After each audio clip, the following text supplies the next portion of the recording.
क्या पढ़े थे? बिंदु आवेश के कारण उत्पन्न वैद्युत क्षेत्र की तीव्रता पढ़ लिए थे। फार्मूला निकाले थे 1/4πε0 Q/r² था। और लास्ट में हम लोग निकाले थे कि E समानुपाती 1/r²। और वहां पर हमने बताया था कि जैसे जैसे बिंदु आवेश से दूरी बढ़ेगा वैसे वैसे वैद्युत क्षेत्र की तीव्रता क्या होगी?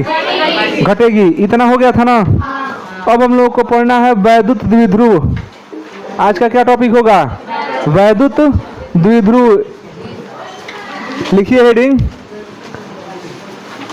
वैद्युत द्विध्रुव। वैद्युत द्विध्रुव। बात नहीं करो ना, कोई भी हो बात नहीं करो एकदम।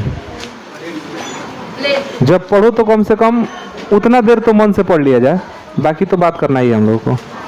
तो हेडिंग लिखिए वैद्युत द्विध्रुव, इलेक्ट्रिक डाइपोल। डाइपोल इंग्लिश मत लिखवाओ, ELECTRIC सही है। इलेक्ट्रिक डाइपोल थोड़ा देख लेना, सही है ना। इलेक्ट्रिक डाइपोल, विद्युत द्विध्रुव। समझ लेते हैं क्या है। हम लोग आवेश के बारे में पढ़ लिए हैं। कितने तरह का आवेश होता है? दो तरह का, एक धन आवेश और एक ऋण आवेश। तो मान लीजिए कि आपके पास दो आवेश हैं और दोनों का जो परिमाण है, परिमाण मतलब दोनों का जो मान है वो क्या है? बराबर है। जैसे मान लीजिए कि एक इलेक्ट्रॉन है और एक प्रोटॉन है, तो इलेक्ट्रॉन भी एक तरह का आवेश है और प्रोटॉन भी क्या एक तरह का आवेश है। मान लीजिए कि यह एक इलेक्ट्रॉन है, ठीक है, एक इलेक्ट्रॉन और एक क्या हो गया? प्रोटॉन हो गया। ठीक, इलेक्ट्रॉन का आवेश कितना होता है? -1.6 × 10⁻⁻19 कूलाम। यही ना होता है जी, इलेक्ट्रॉन का आवेश होता है। अब प्रोटॉन का आवेश भी इतना ही होता है, लेकिन वो पॉजिटिव होता है। तो इसका होता है +1.6 × 10⁻⁻19। इसमें तो कोई दिक्कत नहीं किसी को। मतलब कि ये दोनों आवेश हैं, ठीक, और दोनों आवेश का जो परिमाण है, माने आवेश का जो मान है वो बराबर है। देख लीजिए 1.6 × 10⁻⁻19 प्रोटॉन का भी है और 1.6 × 10⁻⁻19 आपका इलेक्ट्रॉन का भी है। तो दोनों में अंतर क्या है तब? एक धनावेशित है और एक क्या है? ऋण। लेकिन दोनों आवेश का मान तो बराबर है। अब इन दोनों को एक छोटी सी दूरी पर हम व्यवस्थित कर दें, मतलब दोनों को एक अल्प दूरी पर क्या कर दें? व्यवस्थित कर दें। तो इस प्रकार जो बना निकाय होगा, निकाय मतलब इंग्लिश में उसको सिस्टम बोलते हैं। इस प्रकार जो बना व्यवस्था होगा, इस व्यवस्था को हम क्या बोलते हैं? वैद्युत द्विध्रुव। वैद्युत आवेश है तो उस वैद्युत आवेश में का वैद्युत ले लिया गया है। और द्विध्रुव इसलिए कहा जा रहा है कि एक पॉजिटिव है और एक कैसा है? एक पॉजिटिव और एक क्या है? दो ध्रुव है, एक पॉजिटिव और एक निगेटिव। तब इसका डेफिनेशन इस प्रकार बनाया जाता है कि दो समान परिमाण वाले आवेश, परंतु इनकी प्रकृति कैसी हो? विपरीत हो। माने एक पॉजिटिव होते कैसा हो? दोनों के आवेश का मान बराबर हो, लेकिन दोनों की प्रकृति क्या हो? अच्छा, प्रकृति और मान में अंतर होता है।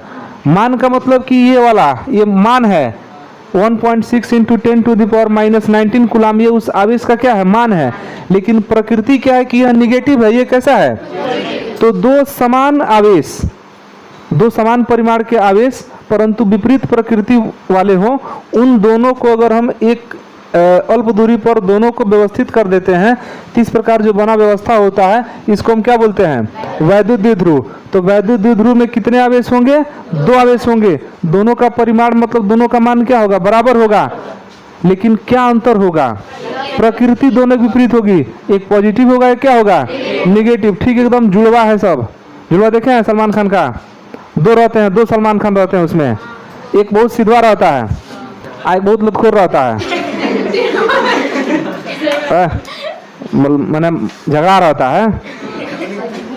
एक मतलब एकदम क्या बोल रही है? वो मत ध्यान दो वहाँ पर। मतलब एक सीधा साधा अच्छा होता है, भोला भाला होता है, और एक मतलब चोर होता है, चोरी करता है, लोगों को मूर्ख बनाता है। लेकिन दोनों देखने में सेम एक जैसे होते हैं बस।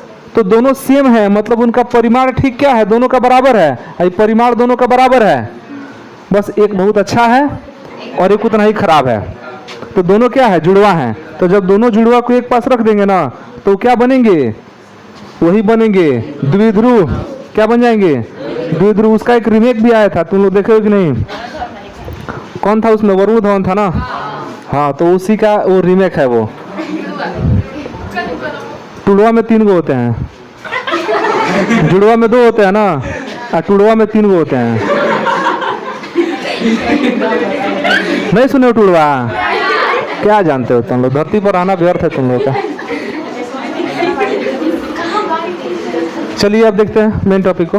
तो द्विध्रुव में क्या समझे कि द्विध्रुव में 2 आवेश होते हैं, दोनों का जो आवेश का परिमाण होता है वो बराबर होता है, बस अंतर किस में होता है, तो प्लस माइनस में उनकी प्रकृति में अंतर होता है।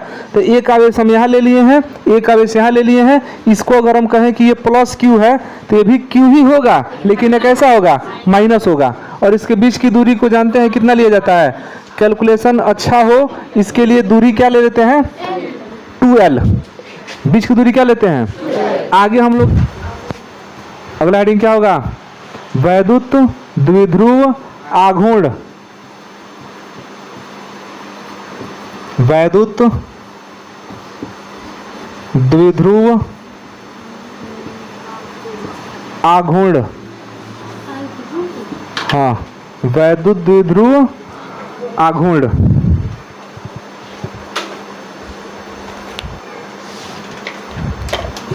वैद्युत द्विध्रुव आघूर्ण हो गया। देखिए वैद्युत द्विध्रुव तो आप समझ रहे हैं कि 2 आवेश होंगे, दोनों में दोनों आवेश का मान क्या होगा, बराबर होगा, लेकिन इसकी प्रकृति कैसी होगी, विपरीत होगी। एक प्लस होगा और एक माइनस होगा, और ये एक सूक्ष्म दूरी पर क्या होंगे, व्यवस्थित होंगे। तो इनको हम बोल देंगे वैद्युत द्विध्रुव। आघूर्ण जो शब्द है ना, इसका यहाँ पर अर्थ है कि घूमने से। आघूर्ण का अर्थ क्या है यहाँ पर, घूमने से यहाँ पर है। मतलब इसको अगर हम घुमाते हैं तो हमको कुछ ना कुछ बल लगाना पड़ेगा ना। ये अलग बात है कि हम लोग बल वैद्युत क्षेत्र के द्वारा लगाएंगे बाद में ले चल के, लेकिन आप ये समझिए कि इसको घुमाना है। तो यहाँ घुमाने से अर्थ किसका है, आघूर्ण का। अरे घूर्णन गति समझते हैं ना, घूर्णन कराना, वही यहाँ पर क्या दे रहा है, आघूर्ण। तो किसी वैद्युत द्विध्रुव का अगर आघूर्ण ज्ञात करना हो तो वैद्युत द्विध्रुव के आघूर्ण का जो फार्मूला होता है वो ध्यान दीजिएगा, बहुत इंपॉर्टेंट फार्मूला है और हमेशा यूज होगा। वैद्युत द्विध्रुव का आघूर्ण देखिए किसके बराबर होता है, इस वैद्युत द्विध्रुव के किसी एक आवेश, चूंकि दोनों आवेश तो बराबर हैं इसीलिए कोई एक आवेश ले लिया गया है। तो वैद्युत द्विध्रुव का जो आघूर्ण होता है वो इस वैद्युत द्विध्रुव के किसी एक आवेश तथा इन आवेशों के बीच की जो दूरी होती है उसके गुणनफल के बराबर होता है। मतलब यहाँ पर लिख सकते हैं कि आवेशों के बीच की दूरी, आवेशों के बीच की दूरी। तो वैद्युत द्विध्रुव आघूर्ण किसे कहेंगे, आघूर्ण का अर्थ यहाँ पर क्या है, घुमाने से है। मतलब इस मार्कर को अगर हम क्या करें, आप मार्कर को द्विध्रुव मान लीजिए, इधर मान लीजिए कि माइनस क्यू है, इधर क्या है प्लस क्यू है, तो पकड़ के घुमा देने के प्रोसेस को हम क्या कहेंगे यहाँ पर, आघूर्ण। तो बिना बल का नहीं ना घुमाएंगे, तो यहाँ पर बल नहीं कहा जाता है, बलाघूर्ण होता है। और उसी में का शब्द कौन सा है, ये आघूर्ण। तो ये आघूर्ण किसके बराबर होता है, तो आघूर्ण जो होता है एक आवेश और बाकी इन दोनों आवेशों के बीच की जो दूरी है उसके गुणनफल के क्या होता है, बराबर होता है। और आघूर्ण को किसे दिखाया है, टाउ से दिखाया है जी कि पी से दिखाया है, पी से दिखाया है। तो P इक्वल टू आघूर्ण को किसे दिखा रहा है, P से। P इक्वल टू एक आवेश मतलब Q। अभी मत कहना कि प्लस लिए हैं कि माइनस लिए हैं, माइनस प्लस तो प्रकृति को ना बता रहा है, बाकी आवेश का मान तो आपका Q ही है। Q इसका भी है, Q इसका भी है। तो एक आवेश हो गया Q और दोनों आवेशों के बीच की दूरी कितना हो गया, 2l। तो P इक्वल टू फार्मूला बन जाता है 2ql। थोड़ा सा 2 को पहले रख लेते हैं, तो 2ql। तो ये आपका आ गया वैद्युत द्विध्रुव आघूर्ण के लिए एक फार्मूला हो गया। इसका मात्रक अगर आप बनाना चाहें वैद्युत द्विध्रुव आघूर्ण का, तो इसी सूत्र से बनेगा एक आवेश, आवेश गुणे आवेशों के बीच की दूरी। तो आवेश का मात्रक क्या होता है जी? आवेश का मात्रक हो जाता है कूलाम, ठीक। और आवेशों के बीच की दूरी, दूरी है तो दूरी का क्या हो जाएगा? मीटर। तो इसका मात्रक क्या बन जाएगा? Coulomb metre. कोई दिक्कत इसमें? कूलाम मीटर तो इसका मात्रक हो गया। अब हम पूछें कि इसका बीमा क्या हो जाएगा, तो कूलाम का बीमा याद है? AT। कूलाम का बीमा कितना होता है? AT। मीटर का L, तो थोड़ा L को पहले में लिखते हैं, तो लिख देते हैं LTA। LTA। हाँ, टॉपिक हमारा है कि वैद्युत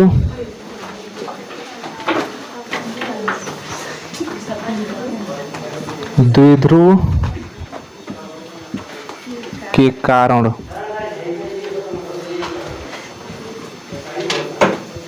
उत्पन्न वैद्युत क्षेत्र की तीव्रता। बात नहीं कीजिए।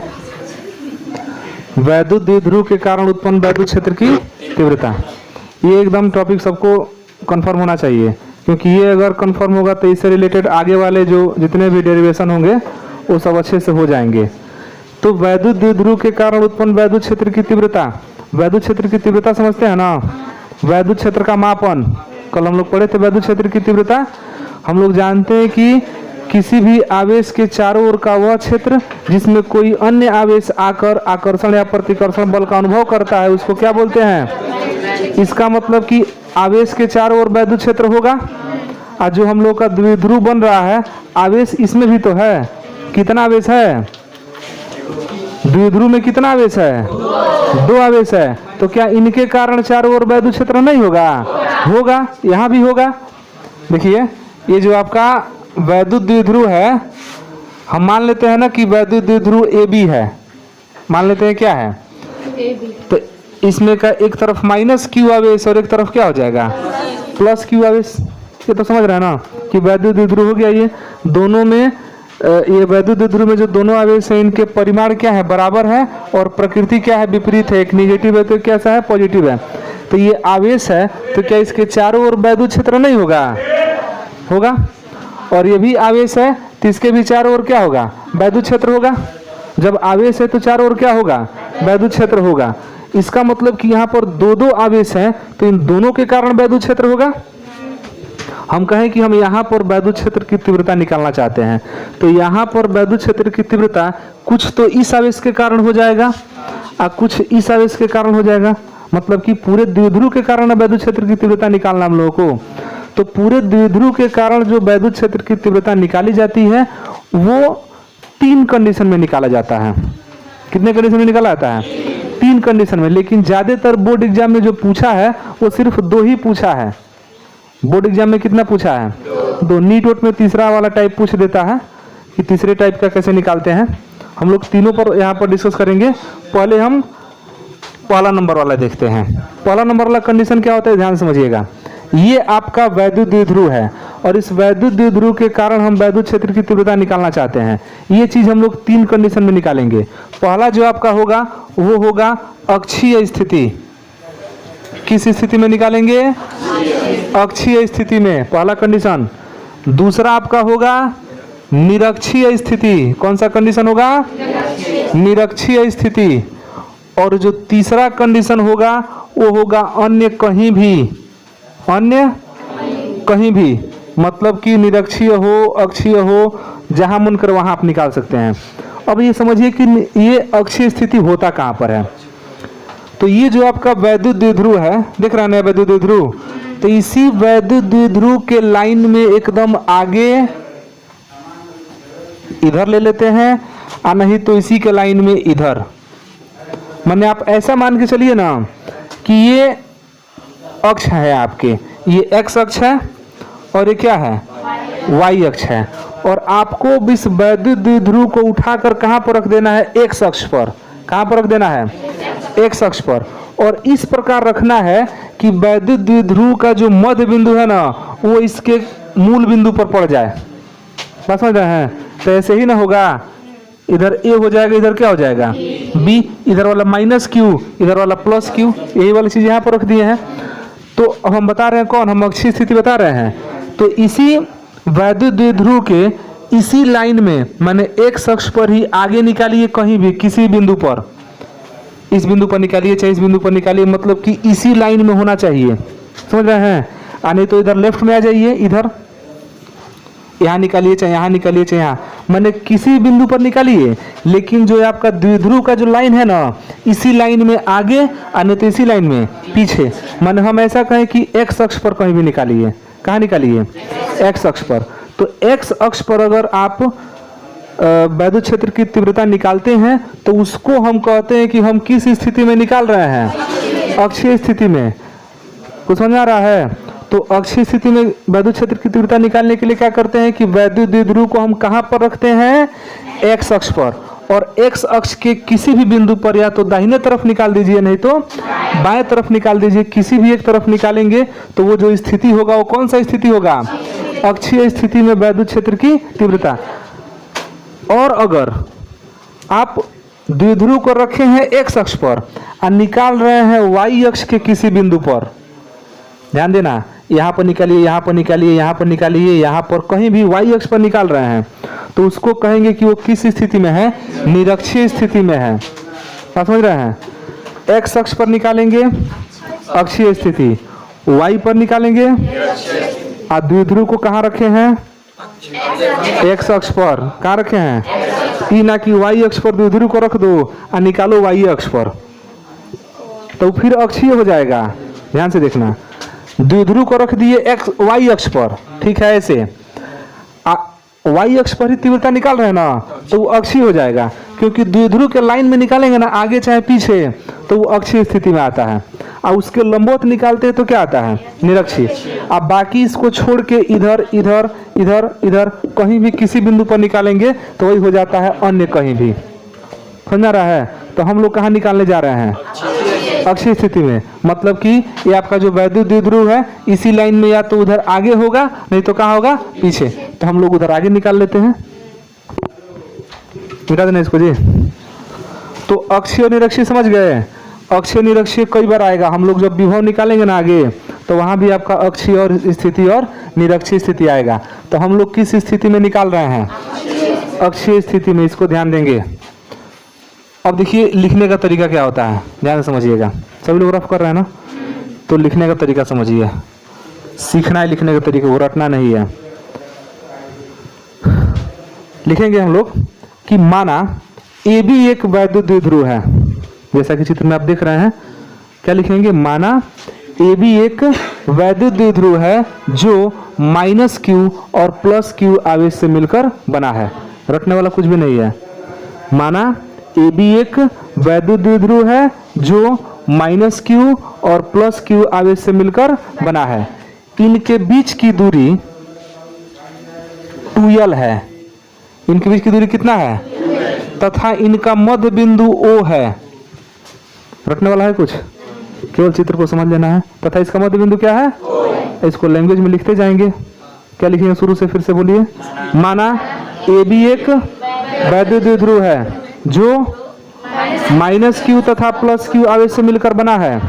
इसके बीच की दूरी 2l है तथा इसका मध्य बिंदु O है। इसमें तो कोई समस्या है नहीं। हमको किस स्थिति में निकालना है? अक्षीय स्थिति में। तो लिखेंगे कि द्विध्रुव के मध्य बिंदु O से, द्विध्रुव के मध्य बिंदु O से। अब मध्य बिंदु ही क्यों लेते हैं? देखिए इस द्विध्रुव का जो संतुलन है ना, बैलेंस, वो मध्य बिंदु पर होता है। इसको हम ऐसे रख दें, ऐसे। और संतुलन बनाना हो तो संतुलन तो मध्य बिंदु से ही ना बनेगा, यहीं से ना बनेगा। तो इसीलिए संतुलन के लिए हम कौन सा बिंदु लेते हैं? और ऐसा मान के चलते हैं कि इसका जितना प्रभाव यहाँ है इसका भी उतना प्रभाव भी यही है, तो दोनों का बराबर प्रभाव है मध्य बिंदु पर। इसीलिए हम दूरी कहाँ से लेते हैं? मध्य बिंदु से लेते हैं। तो क्या लिखेंगे कि माना ए भी एक वैद्युत द्विध्रुव है जो माइनस क्यू तथा प्लस क्यू आवेश से मिलकर बना है। इसके बीच की दूरी 2l तथा मध्य बिंदु O है। मध्य बिंदु O से स्मॉल आर दूरी पर, मध्य बिंदु O से स्मॉल आर दूरी पर अक्षीय स्थिति में, जब अक्षीय स्थिति कह दिया गया तो समझ जाइएगा कि इसी लाइन में कहाँ जाना है, आगे। तो मध्य बिंदु O से अक्षीय स्थिति में आर दूरी पर, कितना दूरी पर, ये मध्य बिंदु से कितना दूरी पर, आर दूरी पर एक बिंदु P स्थित है, एक बिंदु P स्थित है जहां पर वैद्युत क्षेत्र की तीव्रता ज्ञात करनी है। समझ आया क्या क्या लिखना है? माना ये भी एक वैद्युत द्विध्रुव है जो -q तथा +q आवेश से मिलकर बना है, इसके बीच की दूरी 2l तथा मध्य बिंदु O है। ठीक, मध्य बिंदु O से स्मॉल r दूरी पर अक्षीय स्थिति में एक बिंदु P स्थित है जहां पर वैद्युत क्षेत्र की तीव्रता ज्ञात करनी है। समझा इतना? तो मध्य बिंदु से हम r दूरी पर ले लिए हैं, और हाँ r दूरी पर एक बिंदु P है जहां पर वैद्युत क्षेत्र की तीव्रता ज्ञात करनी है। अब ये बताइए कि P पर जो वैद्युत क्षेत्र की तीव्रता होगा वो तो कुछ प्रभाव इस +q आवेश के कारण अपना तीव्रता दिखाएगा और कुछ -q के कारण भी तो दिखाएगा। तो दोनों का मिला के कितना होगा वही ना निकालना है। तो हम क्या करेंगे कि पहले अलग अलग आवेशों के द्वारा वैद्युत क्षेत्र की तीव्रता ज्ञात कर लेते हैं। एक बार हम क्या करेंगे कि यह देखेंगे कि +q के कारण यहाँ पर कितना वैद्युत क्षेत्र है, और एक बार देखेंगे कि -q के कारण कितना वैद्युत क्षेत्र है, और कुल जब निकालना होगा तो दोनों क्या कर देंगे, जोड़ देंगे, बस कुल वैद्युत क्षेत्र की तीव्रता निकल जाएगी। और वही किसके कारण होगा, इस पूरे द्विध्रुव के कारण। तो हमको यहाँ पर अलग अलग निकालना पड़ेगा। तो अलग अलग जब वैद्युत क्षेत्र की तीव्रता निकालेंगे तो आप एक फार्मूला पढ़े हैं, E = 1/4πε0 q/r² पढ़े हैं ना। तो जिस आवेश के कारण आपको वैद्युत क्षेत्र की तीव्रता निकालना है उस आवेश का मान q पता होना चाहिए और साथ ही साथ r पता होना चाहिए। मतलब आप आवेश से कितना दूरी पर वैद्युत क्षेत्र की तीव्रता निकाल रहे हैं वो दूरी पता होना चाहिए ना। तो हमको इस आवेश के कारण यहाँ पर निकाल रहे हैं वैद्युत क्षेत्र की तीव्रता, तो यहाँ से यह दूरी पता होना चाहिए, जो कि अभी पता नहीं है। कहाँ पता है हमको? तो मध्य बिंदु से पता है, हमको यहाँ से थोड़ी पता है। तो उसको ज्ञात करने के लिए अब हम देखिए यहाँ पर क्या करते हैं, पूरा दूरी आपका क्या है 2l, तो आधा l हो जाएगा, इधर भी आधा क्या हो गया। अब देखिएगा भाई पूरा r है, पूरा कितना है, तो B से मतलब कि +q से कितना दूरी हो जाएगा, r - l। अरे भाई देखिए पूरा कितना है r, यह दूरी कितना है, तो ये पूरा में से यह घटा देंगे तो यही ना बचेगा। तो +q आवेश से कितना दूरी हो जाएगा, r-, ये समझ में आ रहा है सब लोगों को? +q आवेश से कितना दूरी हुआ, r - l। अच्छा -q आवेश से कितना हो जाएगा, -q आवेश से r प्लस यहाँ तक तो r है ही, उसमें यही ना l एक्स्ट्रा हो रहा है। तो -q आवेश से जो दूरी होगा वो कितना होगा। इसमें कोई दिक्कत हो तो बताइए पहले, क्यों हमको दूरी निकालना पड़ रहा है आवेश से? क्योंकि जिस आवेश के कारण वैद्युत क्षेत्र की तीव्रता हम निकालने जा रहे हैं वहां से उस बिंदु की दूरी भी तो पता होना चाहिए, तभी ना फार्मूला लगाएंगे वही वाला 1/4πε0 q/r²। तो दूरी तो पता होना चाहिए, तो वही दूरी हम यहाँ पर निकाल दिए हैं। तो जितना हम शुरुआत का लैंग्वेज बोले हैं इतना रफ में लिखने का प्रयास कर सकते हैं, प्रयास करके आना, नहीं तो उतना लिखा देंगे, बाकी तो हम यहाँ पर लिख ही रहे हैं। ठीक है, देखिए अब यहाँ पर लिखें क्या, समझिए ये आपका चित्र हो गया। अब यहाँ से लिखेंगे कि -q आवेश से P की दूरी बताइए कितना है, r+l -q से है, आप +q से +q आवेश से दूरी बताइए, P की दूरी r-l। हम यह मान लेते हैं कि +q आवेश के कारण जो वैद्युत क्षेत्र की तीव्रता है उसको क्या मान लें, चूंकि बिंदु B पर आपका +q है तो EB मान लें। अरे वैद्युत क्षेत्र की तीव्रता को E से दिखाते हैं ना, तो जो +q आवेश है वो तो बिंदु B पर है, तो इसी के कारण यहाँ पर हम वैद्युत क्षेत्र की तीव्रता निकाल रहे हैं। तो मान लेते हैं कि यहाँ वाला EB है और इधर वाला बिंदु A से जो तीव्रता निकालेंगे उसको A मान लेंगे, मान जाए ऐसा। हम यह मान लेते हैं यहाँ पर कि माना -q आवेश के कारण, माइनस क्यू आवेश के कारण बिंदु P पर वैद्युत क्षेत्र की तीव्रता EA, माइनस क्यू जो है ए पर है तो EA मान लिए हैं, तथा प्लस क्यू आवेश के कारण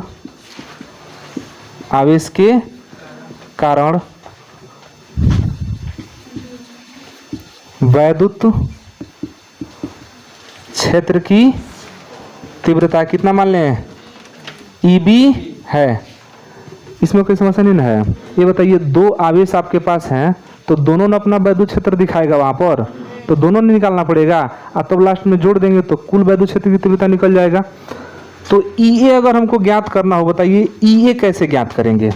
EA का फार्मूला क्या होगा, E माने वैद्युत क्षेत्र। अब वैद्युत क्षेत्र की तीव्रता का सूत्र हम लोग ऑलरेडी लिख चुके हैं, कितना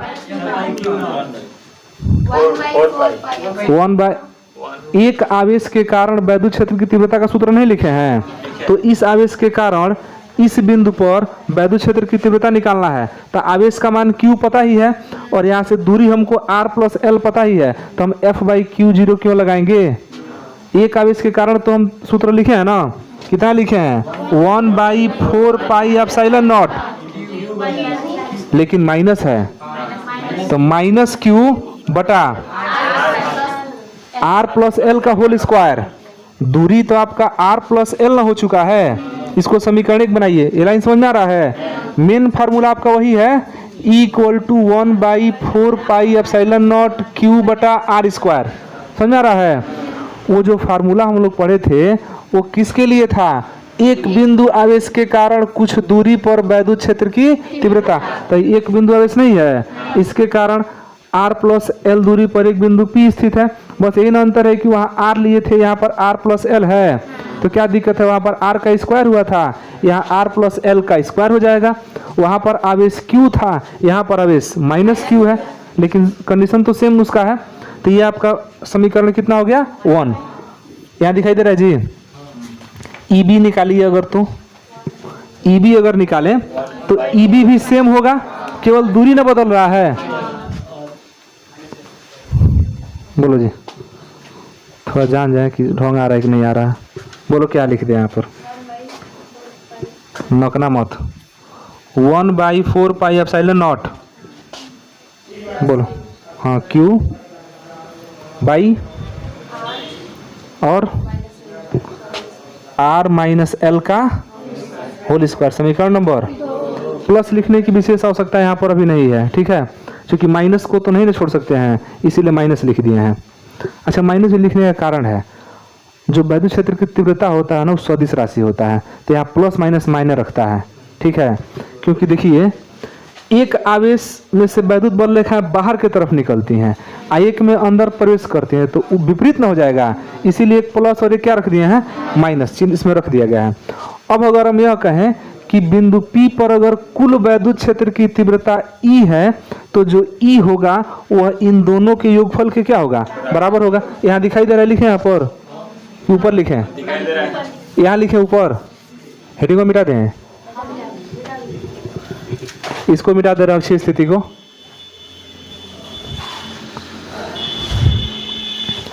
अरे हम लोग घेर के लिखने में आगे हैं, हम घेर दे रहे हैं ऊपर से, ऐसे समझ लीजिए ऊपर, हाँ है ना लिख देंगे हम लोग, ठीक है।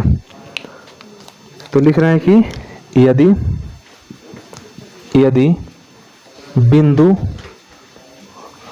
P पर ही तो निकालना हम लोगों को, यदि बिंदु P पर कुल चाहे परिणामी भी लिख सकते हैं, यदि बिंदु P पर परिणामी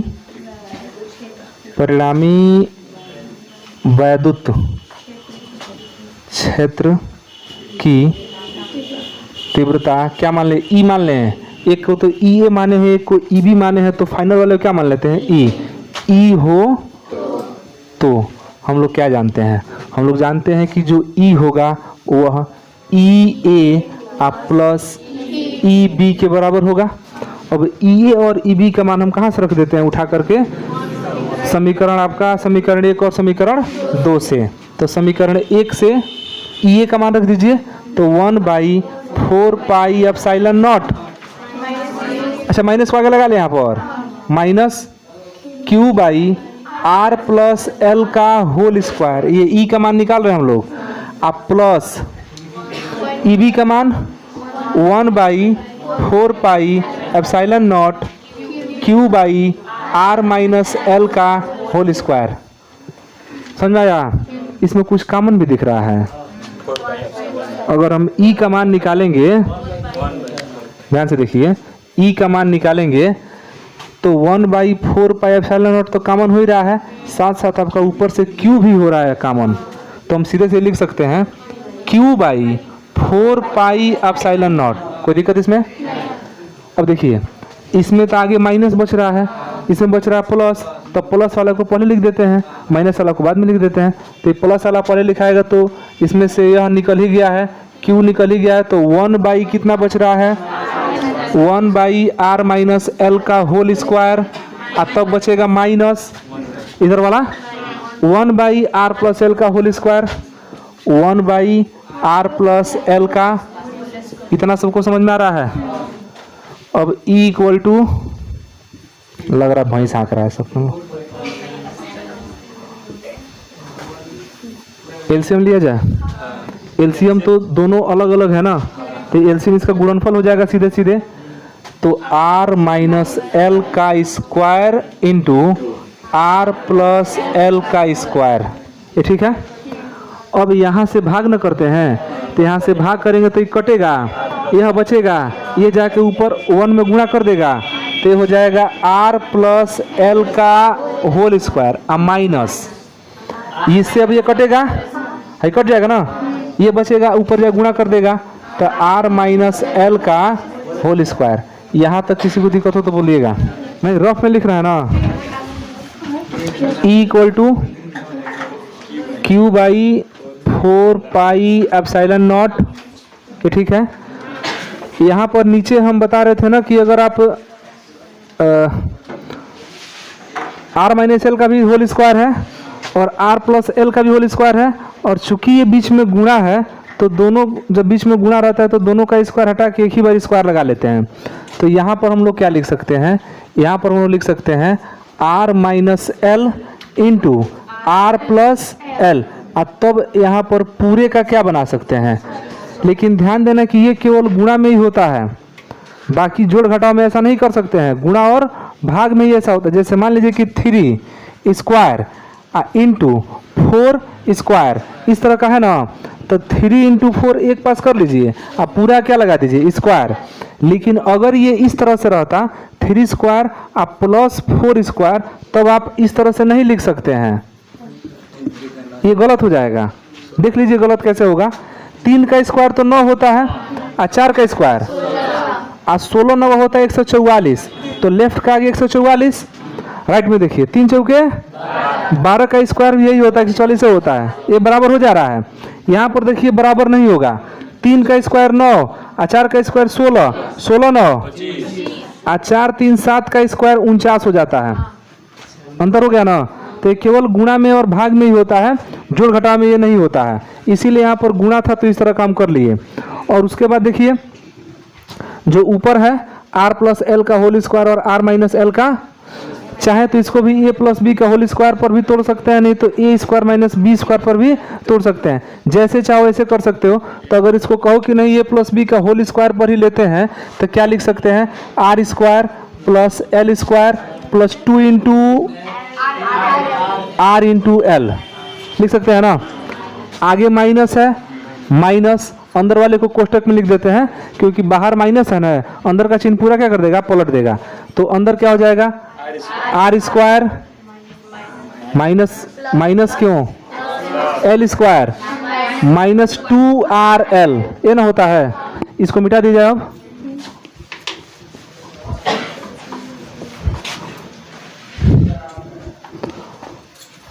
अब समझिए यहाँ से आगे, E equal to q/4 pi epsilon naught, ऊपर देखिए r square plus l square plus 2RL, minus है तो minus r square, minus l square plus 2RL, अंदर का चिन्ह बदल जाएगा बटा, नीचे इसका देखिएगा a minus b into a plus b, तो नीचे ही फार्मूला बन गया a square minus b square का, मतलब कि r square minus l square का, अब पूरा का तो होल स्क्वायर है ही, इसमें कुछ कट रहा है ऊपर, आर से आर स्क्वायर, एल स्क्वायर से एल स्क्वायर, 2RL और 2RL 4RL होगा, तो E इक्वल टू हो जाएगा Q by 4 pi epsilon not into 2RL और 2RL 4RL। अभी मत कटा देना, तुरंत कटाना मत, नहीं ना कटाएंगे क्योंकि ये सुविधाजनक है, इसका मान डायरेक्ट रख सकते हैं 9 इंटू 10 टू द पावर 9, तो कटाएंगे तो फिर समस्या हो जाएगा, एप्सिलॉन 0 का मान अलग रखना पड़ेगा, आप पाई का मान अलग रखना पड़ेगा, तो उससे बढ़िया कि कटाइए नहीं, बटा नीचे देखिएगा r square minus l square का होल स्क्वायर, समझ पा रहे हैं। इसमें एक चीज बताइए, आर बड़ा है कि एल बड़ा है? आर क्या है?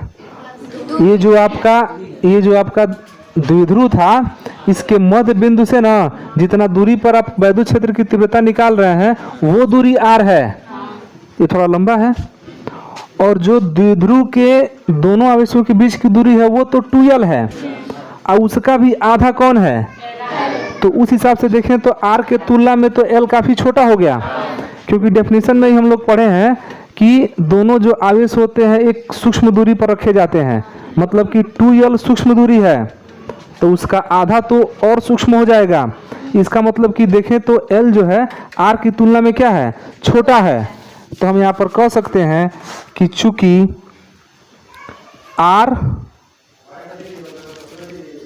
चूंकि L लेस देन क्या R, 2 बार लेस देन लगाए हैं, मैंने तो ढेर छोटा है, जब उसका स्क्वायर कर देंगे इसलिए L स्क्वायर तो और छोटा हो जाएगा, L छोटा है, उल्टा लिख दिए क्या जी, हाँ L छोटा है, ठीक है, L छोटा है किससे, R से, तो एक चीज जानिएगा, छोटी संख्या का स्क्वायर करते हैं ना तो वो और छोटा हो जाता है, आप बड़ी संख्या का स्क्वायर करते हैं तो और क्या हो जाता है, तो इसका स्क्वायर और क्या हो जाएगा, छोटा हो जाएगा, L क्या हो जाएगा, छोटा, आज जो अत्यंत तो छोटा हो जाता है ना उसको छोड़ देते हैं, नगण्य कर देते हैं, लिख देते हैं,